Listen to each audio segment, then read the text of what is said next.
Assalamualaikum warahmatullahi wabarakatuh. Alhamdulillah kita bisa bertemu lagi di pelajaran IPS ya. Semoga pandemi corona cepat berlalu, cepat hilang dari negara kita.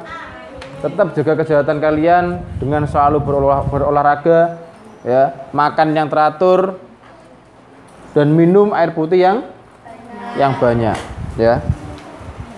Sebelum memasuki materi, mari kita berdoa, mari kita bersama-sama baca basmalah. Bismillahirrahmanirrahim.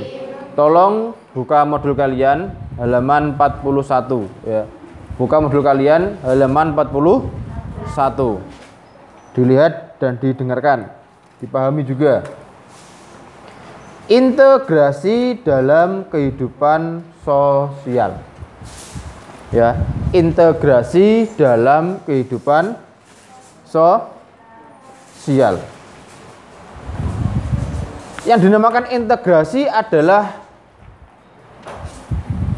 persatuan dan kesatuan menjadi perbedaan yang menjadi satu. Itu integrasi. Ya. Kita langsung bahas saja. Pengertian integrasi sosial. Menurut Kamus Besar Bahasa Indonesia menuliskan bahwa integrasi adalah pembaruan hingga menjadi kesatuan yang utuh atau bulat. Pembaruan berarti ada perubahan di mana perubahan tersebut menjadi satu kesatuan yang menjadi kebaikan. Contohnya ya, contohnya di kelas 8A dan 8B. Ini kan kalian dari berbagai daerah. Dari berbagai kepribadian yang berbeda-beda. Kalian di sini dijadikan satu dalam kelas 8A dan kelas 8B menjadi kesatuan yang bulat. Di dalamnya ada struktur kepengurusan kelas. Itulah yang disebut integrasi. Menyamakan semua perbedaan menjadi satu atau meleburkan perbedaan menjadi satu dengan untuk tujuan yang sama. Kalian di sini tujuannya apa? Bersekolah, mencari ilmu. Itulah yang dinamakan integrasi. Tidak ada yang namanya perbedaan. Itulah integrasi. Paham ya? Ya. Apa itu integrasi? Berarti persamaan perbedaan menjadi satu kesatuan. Itu aja. Yang kedua, dapat menyimpulkan bahwa integrasi adalah proses penyesuaian unsur-unsur yang berbeda dalam masyarakat sehingga menjadi satu kesatuan. Persamaan pendapat, perbedaan pendapat dijadikan satu menjadi yang sama. Persamaan pendapat awalnya dari berbagai pendapat dijadikan satu menjadi satu pendapat. Ya, yang sama tadi di kelas ini ada kelas 8A dan kelas 8B. Banyak perbedaannya dari berbeda daerah, berbeda kepribadian dijadikan satu dalam suatu kelas, dalam satu kelompok kelas 8A dan kelas 8B. Inilah integrasi menjadi satu kesatuan. Syarat integrasi sosial menurut William F. Ogbuns dan Mayer Nimkov, syarat terwujudnya integrasi sosial adalah sebagai berikut. Ya, syarat integrasi sosial adalah sebagai berikut. Anggota-anggota merasa bahwa mereka berhasil saling mengisi kebutuhan-kebutuhan mereka. Hal itu berarti kebutuhan fisik dan sosialnya dapat dipenuhi oleh sistem sosial mereka. Maksudnya gini, ya, syarat terwujudnya integrasi adalah anggota-anggota merasa puas mereka di sana. Merasa mereka di sana itu dihargai. Kalian di kelas 8A, 8B ini merasa dihargai teman kalian nggak? Kalian dari berbagai daerah, berbagai kepribadian, kalian di sini dianggap sama nggak? Sama dalam hal apa? Sama dalam hal pertemanan, sama dalam hal mencari ilmu. Dianggap sama nggak kalian? Bapak Ibu guru menganggap kalian sama apa tidak? Menganggap kalian sama. Itu adalah integrasi. Syaratnya seperti itu.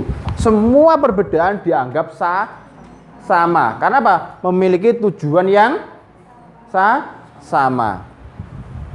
2. Masyarakat berhasil menciptakan, ya, masyarakat berhasil menciptakan kesempatan atau konsensus bersama mengenai norma dan nilai sosial yang dilestarikan dan dijadikan pedoman. Di sini, di mana di dalam kelompok tersebut mampu menciptakan aturan, dan aturan itu disepakati bersama. Contohnya, kelas 8A dan kelas 8B membuat aturan seperti ini. Kelas 8A dan 8B siswanya harus disiplin. Apabila tidak disiplin, ya, misal ini kelas 8A dan kelas 8B membuat aturan seperti itu untuk kelasnya sendiri. Apabila anggota kelas saya, kelas 8A dan kelas 8B, ada yang tidak disiplin atau masuk kelas telat, kita akan membuat sanksi.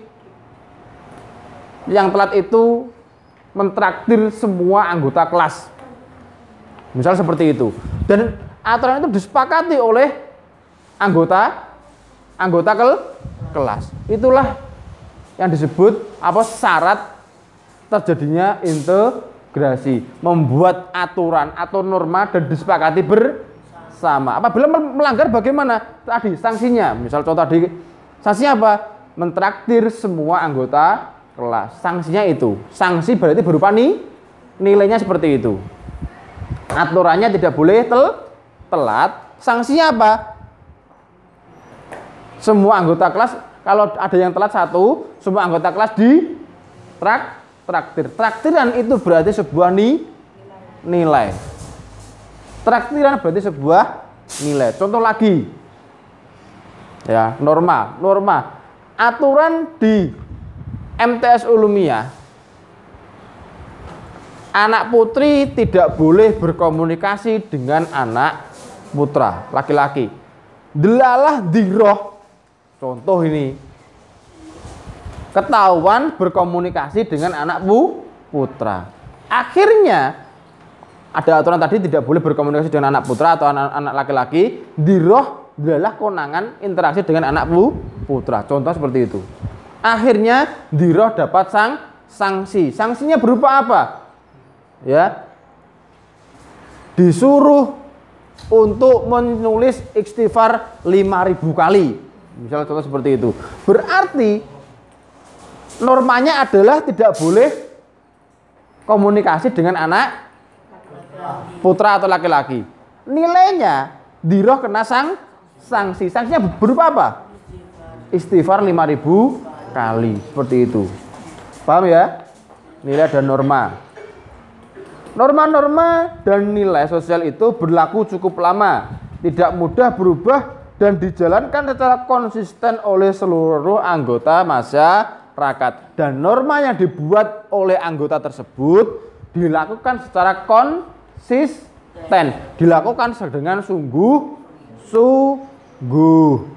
Tidak boleh ada yang melanggar. Apabila ada yang melanggar bagaimana? Nilainya tadi sesuai dengan kesepakatan, ya, sesuai dengan kesepakatan anggota masyarakat. Atau dalam undang-undang berkendara wajib memakai helm, itu aturannya, itu normanya. Apabila melanggar bagaimana? Nilainya kena tilang. Itu sudah kesepakatan bersama. Apabila melanggar akan kena sanksi berupa tilang. Cukup itu dari Pak Dain. Kurang lebihnya Pak Dain minta maaf, ya. Wallahul muwaffiq ila aqwamit thoriq. Wassalamualaikum warahmatullahi wabarakatuh.